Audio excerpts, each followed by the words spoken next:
Hi everyone, I am Pragati from Pragati Progress Classes. Today we are going to learn 5th standard 9th chapter Living Safely. In this chapter we will learn safety rules, how to give first aid at the time of emergency.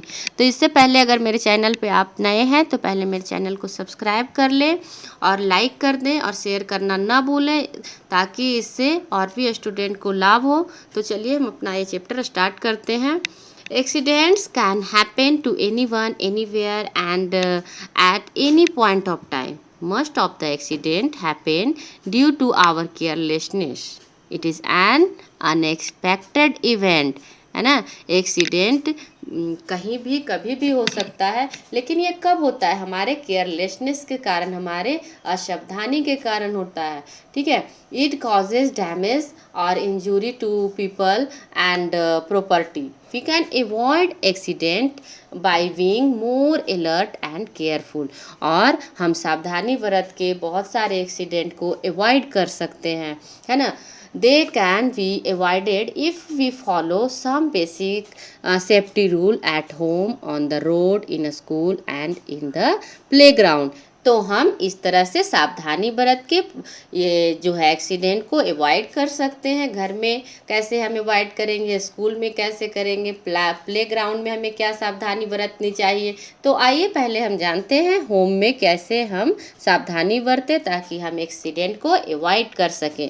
Safety start from home as we spend most of the time at the home. Most of them happens at the home by our carelessness. By following these simple safety rules, we can avoid accidents. ठीक है। तो हमारा सबसे पहले हम घर से start करते हैं कि हमको क्या सेफ्टी रूल्स अपनाने चाहिए। ठीक है। We can avoid accident. हम जो ये सारे सेफ्टी रूल्स अपना के बहुत सारे एक्सीडेंट को अवॉइड कर सकते हैं। Do not use sharp objects like knifes on your own. और जो है ब्लेड को, शार्प ऑब्जेक्ट को, नाइफ को खुद से आपने यूज़ नहीं करना है। ऑलवेज यूज अ लैडर और a stool to reach things which are at a height. और जब भी जो कोई चीज़ हाइट पे रखा रहता है तो उसको उतारने के लिए लैडर को यूज़ करें, यानी कि टेबल पे चेयर रख के चढ़ जाए ताकि गिरें तो आपका सर भी फट जाए और कमर भी टूट जाए। Do not leave toys or other objects scattered on the floor or on the stairs. People might not notice and trip over, which can causes serious injury. ठीक है। कभी भी जो भी आपके टॉयज हैं उसको फ्लोर पे स्कैटर न करें, फैला के न रखें, ताकि कोई भी लोग अगर जाते हैं और अपना उस पर पैर रख देते हैं तो क्या हो जाएगा, बहुत ही बड़ा एक्सीडेंट हो जाएगा। तो हमेशा अपने खिलौनों को एक जगह अच्छे से अरेंज करके रखें। Keep all the medicine out of children's reach. हमेशा मेडिसिन को बच्चों से दूरी बना के रखें जहाँ तक बच्चों का पहुँच न हो, अदरवाइज वो टॉफी समझ के खा जाएंगे। If the floor is wet, make it a point, wipe it immediately as someone might sleep on the wet floor. और जब भी फ्लोर पे थोड़ा भी पानी गिरता है तो उसको तुरंत वाइप कर दें, अदरवाइज ये बड़ा एक्सीडेंट हो जाता है स्लिप होके। If the floor is wet, keep tiny objects like coin, beads and very small toys away from babies as they might swallow it or put it in their nose or ears. है ना। हमेशा जो tiny object हैं, छोटे object हैं, उसको दूर रखें छोटे बच्चों से। अगर उनके पास होंगे तो वो क्या हो जाएगा, उसको स्वैलो निगल जाएंगे बच्चे और इससे बड़ा एक्सीडेंट हो सकता है, बच्चों के गले में फंस जाएगा। Never play with matchsticks, always burn crackers under adult supervision and wear only cotton clothes while bursting crackers. और कभी भी मैच स्टिक से प्ले न करें, न खेलें। और जब भी क्रैकर्स बर्न करते हैं तो अपना एडल्ट के साथ ही उसको ब्रस्ट करें। A special care should be taken while handling electric appliances. We should not touch them with wet hands. Always wear rubber slippers or stand on a wooden plank while handling electrical appliances. है ना। कभी भी जो wait hand से electric switch को न touch करें और जब भी इलेक्ट्रिक का कुछ भी काम कर रहे हैं तो आपने रबर का स्लीपर पहनना चाहिए। रबर का स्लीपर से क्या होता है कि उसको अर्थिंग नहीं मिल पाता है। जैसे फ्लोर से क्या होता है, फ्लोर से हमारा बॉडी पता है वाटर से बना हुआ है, तो हमारा बॉडी वाटर से बना हुआ है, तो क्या है फ्लोर से अर्थिंग ले लेता है। लेकिन जब हम रबर का स्लीपर पहनते हैं तो इस तरह से क्या है वो नहीं अर्थिंग ले पाता है और हमें झटका नहीं महसूस होता है इलेक्ट्रिसिटी का। तो never touch a broken wire, और कभी भी ब्रोकन वायर को, जो भी खुला हुआ वायर है उसके कभी भी टच ना करें, क्योंकि उससे आपको करंट लग सकता है, आपको झटका महसूस हो सकता है। Be careful while cooking in the kitchen, don't go near the gas stove without an adult. और जब भी किचन में कुछ भी कर रहे हैं तो केयरफुल रहे और बिना एडल्ट के आपने किचन में जाने की ज़रूरत नहीं है। We should be extra careful and more attentive while on the road. We should follow the following rules. और हमें रोड पे कौन कौन से रूल फॉलो करने चाहिए जिससे कि हम एक्सीडेंट को अवॉइड कर सकें। Always walk on the footpath and not in the middle of the road. और हमेशा फुटपाथ पे ही चले और follow the traffic rules, wait for the traffic signal while crossing the road. और हमेशा जो ट्रैफिक रूल है इसको फॉलो करना चाहिए, और जब भी ट्रैफिक सिग्नल है क्रॉस करने के लिए वेट करें, उसके बाद रोड क्रॉस करें। Use the zebra crossing while crossing the road, और जेब्रा क्रॉसिंग को ही यूज़ करें रोड क्रॉस करने के लिए। Do not play on the road, और हमें कभी भी रोड पे नहीं खेलना चाहिए। Always keep to your lane while riding bicycle, never run across the road. कभी भी क्रॉस करते वक्त है जो दौड़ के नहीं करना चाहिए। In a school, the school is considered to be our second home, where we study, play and learn. We should be careful in a school to avoid accident. We should follow this simple rules. ठीक है, हम क्या है अपना ज़्यादातर most time है जो आप यहाँ पे व्यतीत करते हैं तो स्कूल में करते हैं घर के बाद, तो वहाँ पे भी हमें कैसे खुद को सावधानी बरतनी चाहिए जिससे एक्सीडेंट को अवॉइड करें।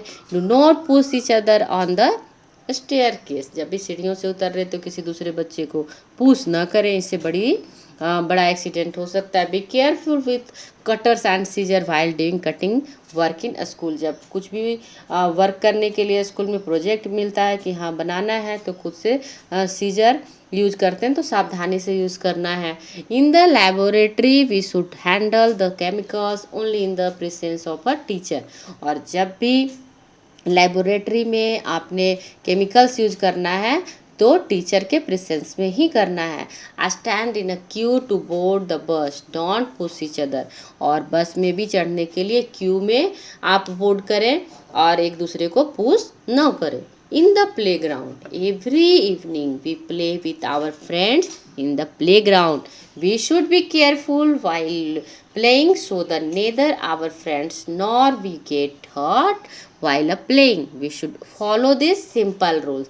और हम एवरी इवनिंग जाते प्ले ग्राउंड में प्ले करने के लिए, तो हमेशा वहाँ पे भी सावधानी फॉलो करना है ताकि ना हम हर्ट हो ना ही हमारा फ्रेंड हर्ट हो। Do not push each other while playing on the swings और ऑन द ग्राउंड, कभी भी स्विंग पे स्विंगिंग कर रहे हैं तो वहाँ पे पुश नहीं करना है, या ग्राउंड में खेल रहे तो एक दूसरे को पुश नहीं करना। Always play in the supervision of an adult, और जब भी खेलने जाते हैं तो कोई ना कोई आसपास में एडल्ट होना चाहिए ताकि कुछ भी एक्सीडेंट हो तो वो देख सके। Never tease stray dogs present around us, they might bite you, और कभी भी डॉग को टीजिंग नहीं करना चाहिए, छेड़छाड़ नहीं करना चाहिए, वो आपको काट सकता है। Even when we careful accident might happen during unavoidable accident, we should not panic and give first aid to the victim. और कभी कभी बहुत सावधानियां बरतने के बाद भी एक्सीडेंट हो जाते हैं, तो आपने क्या क्या सावधानी बरतना है ये हम जानते हैं। ठीक है, first aid, the immediate help given to the victim before the doctor arrives is known as first aid. कुछ भी एक्सीडेंट होता है तो डॉक्टर के आने से पहले जो हम घर में उपचार करते हैं उसे बोला जाता है First aid. The most important thing while giving first aid is it to remain calm.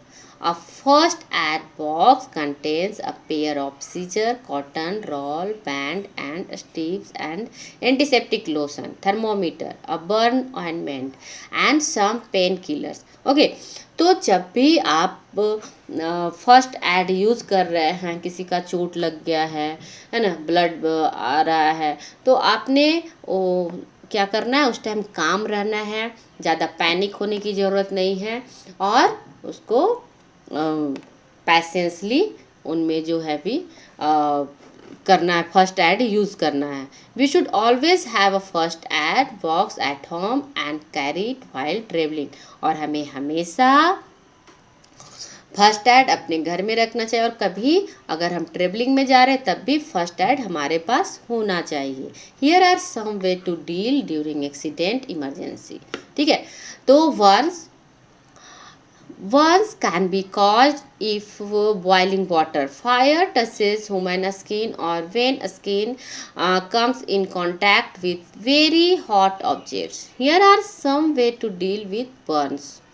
ठीक है, we should treat burns by pouring cold water on the burnt area or by applying ice of the area. जब भी आपका hand है जो burn हो जाता है, चाहे वाटर से है ना, तो किसी तरह से बर्न हो जाता है, तो आपने क्या करना है, कोल्ड वाटर में अपने हाथ को पोर करना है, डुबाना है. ठीक है, बहुत देर तक. तो उससे क्या होगा, आपका है जो थोड़ा राहत महसूस होगा और वहाँ पे फोड़ा नहीं हो पाएगा. आपने वहाँ पे अप्लाइंग क्या करना है, आइस भी अप्लाई करना है. When the burning sensation subsides then apply an ointment. और उसके बाद आपने वहाँ पे ऑइंटमेंट लगा लेना है ना, बर्न ऑइंटमेंट और baking soda with water which will not let the burn break inside blisters, है ना. तो जब भी है जो अब ज़्यादा जल गया है तो आपने क्या कर लेना है, वाटर में बेकिंग सोडा डालना है और उसमें हाथ को डुबाना है. ठीक है, इससे क्या होगा, आपका है जो ब्लिस्टर यानी फोड़ा नहीं हो पाएगा. If the burn is due to chemical then wash that area thoroughly with water. अगर केमिकल से भी बर्न हुआ है तो आपने उस एरिया को वाटर से धोना है. और small burns can be treated at home, but if it's major one, we should consult the doctor immediately. जब भी स्मॉल बर्न छोटा मोटा होता है तो आपने घर में उसको उपचार कर लेना है, लेकिन जब मेजर ज़्यादा जल जाता है तो आपने डॉक्टर के पास इमिडिएटली जाना है. Cuts and wounds, wash the area which is cut with water. कहीं भी आपने थोड़ा कट हो जाता है तो आपने उस एरिया को वाटर से अच्छे से वॉश करना है. The area should be wipe with cotton dipped in antiseptic lotion. और उस एरिया को वाइप करना है एंटीसेप्टिक लोशन से. आप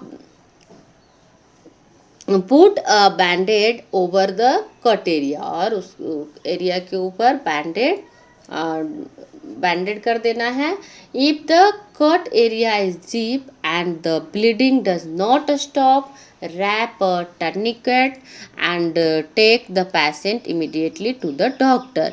और उस एरिया में जहाँ पे चोट लगी है, ब्लड है जो स्टॉप नहीं हो रहा है, तो आपने वहाँ पे टर्निकेट रैप करना है. उसके बाद जल्दी से डॉक्टर के पास पेशेंट को लेके जाना है. Heat a stroke. In very hot humid weather, when we remain outdoor for long hours, we start feeling tired, get a headache, or start to vomit, which is sometimes accompanied by high fever. These are symptoms of a heat stroke. Take it patient. ठीक है, तो heat stroke क्या होता है, जब गर्मी के मौसम में लू चलता है और बाहर निकल जाते हैं लोग, तो उसमें क्या होता है, हमारा शरीर गर्म होता है यानी फीवर आता है, वोमिटिंग होता है. ठीक है, तो ये सारे सिम्टम किसके हैं, हीट स्ट्रोक के सिम्टम है. ठीक है, आज सैडी एरिया, फर्स्टली उसको सैडी एरिया में लिटाइए. Give him salt, sugar and lime solution.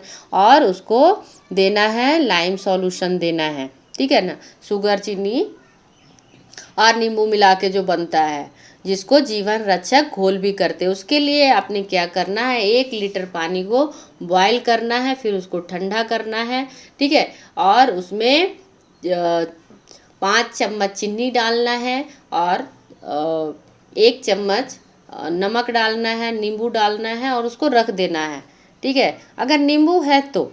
Otherwise और उसके बाद बार बार पेशेंट को देते रहना है। इस तरह से क्या होगा, उनके शरीर में ग्लूकोज का कमी नहीं होगा, ग्लूकोज चढ़ाने की ज़रूरत नहीं पड़ेगी।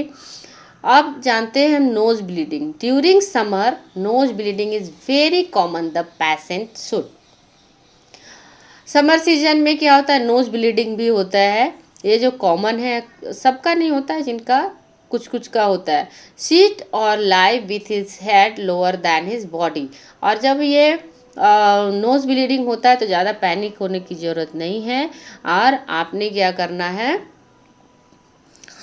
Press the nose firmly to stop bleeding. pour cold water on the head or apply ice pack on the nose. Ask the patient to breathe through his mouth and not to blow his nose. और patient को क्या करना है, mouth से ही सांस लेनी है और छोड़नी है, और उनको लिटा देना है और उनके हेड पे क्या करना है, आइस पैक अप्लाई करना है। एनिमल्स बाइट्स, जब एनिमल्स बाइट्स करते हैं तो हमें क्या करना है, wash the wound immediately with soap and water to remove the germs which carry rabies. Rabies is carried in the saliva of dogs, wolves, cats etcetera. जब भी एनिमल्स बाइट्स करते हैं तो पहले उसको सोप और वाटर से अच्छे से उसको वॉश कर देना चाहिए, क्योंकि जब एनिमल्स काटते हैं तो उनमें क्या होता है, रैबीज होता है। रैबीज किसको कैरी करता है, saliva, saliva of dogs, valves, ठीक है, उनके सलाइवा में होता है, ठीक है ना। उनके जो सलाइवा यानी जो लार होते हैं उसमें रैबिस पाया जाता है। जब काटता है किसी को तो उसके बॉडी में वो चला जाता है, तो जल्दी से उसको वॉश कर देने से क्या है, अच्छा रहता है। Apply an antiseptic lotion on the wound and take the patient to the doctor. और वहाँ पे एंटीसेप्टिक लोशन अप्लाई करें और जल्दी से डॉक्टर के पास ले जाएं। If it is a snake bite, then tie a tourniquet just above the bite so that poison does not spread. Rush immediately to the doctor. और किसी को अगर स्नैक काटा है तो जिस जगह पे काटा है उससे ऊपर है जो, अच्छे से उसको वहाँ पे बांध दीजिए, कोई भी कपड़ा, बैंड, ताकि वो जो स्नैक बाइट हुआ है उसका पॉइजन है जो पूरे बॉडी में न फैले, जहाँ पे काटा गया वहाँ तक ही वो रहे, पूरे बॉडी में स्प्रेड न हो। Insect bite, the bite of an insect or a bee can be very painful. It causes swelling in that area bitten by the insect. जब इंसेक्ट बाइट करता है तो क्या होता है, हमारा जो है जो बॉडी जिस एरिया में काटता है वो स्वेलिंग हो जाता है। स्वेलिंग होने के बाद क्या है, वो बहुत ही पेनफुल होता है ना। तो उसके लिए हमें क्या करना, first try to remove the sting. जो भी काटा है, बी काटा है ना, तो उसमें क्या करना है, सबसे पहले उसके जो स्टिंग्स है उसको निकाल देना है। Apply ice on the affected area, और वहाँ पे आइस अप्लाई करना है। We can also apply lime water on the affected area, ठीक है। और हमें वहाँ पे अफेक्टेड एरिया में क्या है, लाइम वाटर वहाँ पे अप्लाई करना है। Aspirin, while playing or doing exercise or tissues around the joint get twisted or torn. This causes a sprain which can be very painful, है ना। तो जब भी हमारे पैर में क्या होता है कि हम चल रहे हैं, किसी तरह गिर गए, तो उसमें क्या पैर में मोच आ जाते हैं, तो मोच आ जाते हैं, बहुत ही ज़्यादा पेनफुल होता है। उस टाइम पे हमें क्या करना चाहिए, apply a lot of ice on the affected area, this will reduce the pain and swelling. तो सबसे पहले आपको जिस एरिया में मोच आया है तो वहाँ पे आपने आइस यूज करना चाहिए। आइस क्या करेगा, रिड्यूस करेगा, पेन रिड्यूस करेगा और स्वेलिंग रिड्यूस करेगा। Apply a pain relieving ointment and wrap a crepe bandage around the sprain joint, ठीक है। जिस जॉइंट पे आपका मोच आया है तो वहाँ पे आपने क्या करना है कि रिलीविंग ऑइंटमेंट यानी पेन रिलीविंग जो ऑइंटमेंट होता है वो लगाना है, और क्रीप बैंडेज वहाँ पे आपने लगा लेना है। If pain and swelling is still here then go to a doctor. उसके बाद भी अगर पेन और स्वेलिंग है तो आपने डॉक्टर के पास जाना है, एक्सरे वगैरह करवाना है कि क्या इफेक्टेड हुआ है। By being little careful, alert and following safety rules we can avoid accident. Okay, तो अब हम जानते हैं कि कीवर्ड जानते हैं। टर्निकेट क्या होता है? It is cotton band which is tied above the wound to stop bleeding. Bleeding हो रहा है वहाँ पे बांधने के लिए जो कॉटन बैंड यूज़ करते हैं उसको टर्निकेट बोलते हैं। First aid, the immediate help given to the victim before the doctor arrives is known as first aid. जो डॉक्टर के आने से पहले हम जो भी घर में सॉल्यूशन करते हैं, मेडिसिन अप्लाई करते हैं, डिटॉल से क्लीनिंग करते हैं, ये सारी चीज़ें क्या है, इसे फर्स्ट एड बोला जाता है। ठीक है, तो आज के लिए बस इतना ही। मिलते हैं नेक्स्ट वीडियो में। अगर आपको मेरी ये वीडियो पसंद आए तो लाइक कर दीजिएगा, सब्सक्राइब कर दीजिएगा और शेयर करना नहीं भूलिएगा। तो आज के लिए बस इतना ही। मिलते हैं नेक्स्ट वीडियो।